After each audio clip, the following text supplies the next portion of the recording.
నామాన్ని బట్టి వందనాలు స్తోత్రాలు. సామెత గ్రంథంలో బోధించారు.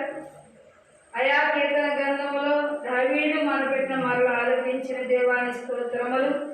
అలాగే కూడి వచ్చిన బిడ్డలు ఏ తలంపు కలిగి వచ్చిన కార్యములను నెరవేర్చండి, ఎట్టి కార్యాలైనా జరిగించండి, వివాహాల పట్ల సమకూర్చండి, గర్భాల పట్ల గర్భాలు తెరవండి, గర్భఫలం దీవించండి. ప్రభువా నీకు వందనాలు స్తోత్రాలు నాయన. వేలాది స్తుతులు నీకు నాయన. సర్వని వెలిగి ఉన్నవాడు, ఆది అంతమైన దేవుడు, మహోన్నతుడు, ఆశ్చర్యకారుడు, స్తుతులు కరుడు, పరిశుద్ధుడు, గొప్ప దేవుడు నాయన.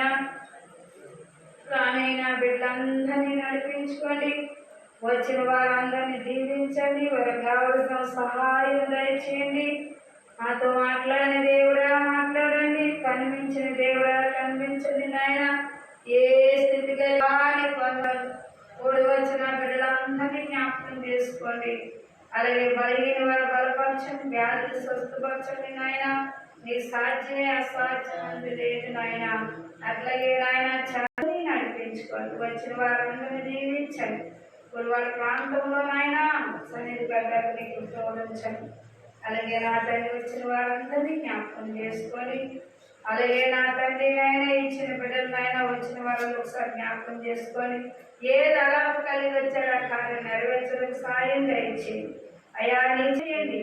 అలాగే ఏ స్థితి కలిగి బిడ్డలు ఆ స్థితిని మార్చేవాడు.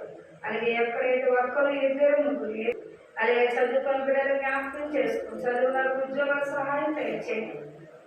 పరీక్షలు రాసేవాడికి మీరు ఉండండి అయ్యా. దిద్దుగా న్యాయవర్గం మంచి మార్కులు దయచేయండి. అలాగే నా తండ్రి నాయన అయ్యా ఇంకో ప్రభా ఏ బిడ్డలు ఏ తలంపులకు కార్యాలు జరిగించండి, చిన్న పశువులు దీవించండి, ప్రభు ముట్టి స్వస్థపరచండి, బాగుపరచు పంపే దేవుడు నాయన. అయ్యా అడుగులు ఇవ్వనన్ను, ఎదుగులు దొరుకునన్ను డాక్టర్కి వాటిని సెలవిస్తుంది. అమ్మగారు చూపించిన ఈ దర్శనాలు నాకు చేయండి ప్రభా.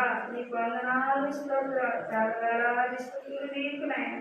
మమ్మలను మా బిడ్డలందరినీ మీ చేతులకు అప్పగిస్తున్నాం. మీరే ఆశ్రయించి దీవించమని నజరేయుడైన యేసు అది వినయం తడిగి వేడుకొంచున్నాము తండ్రి. ఆమేన్.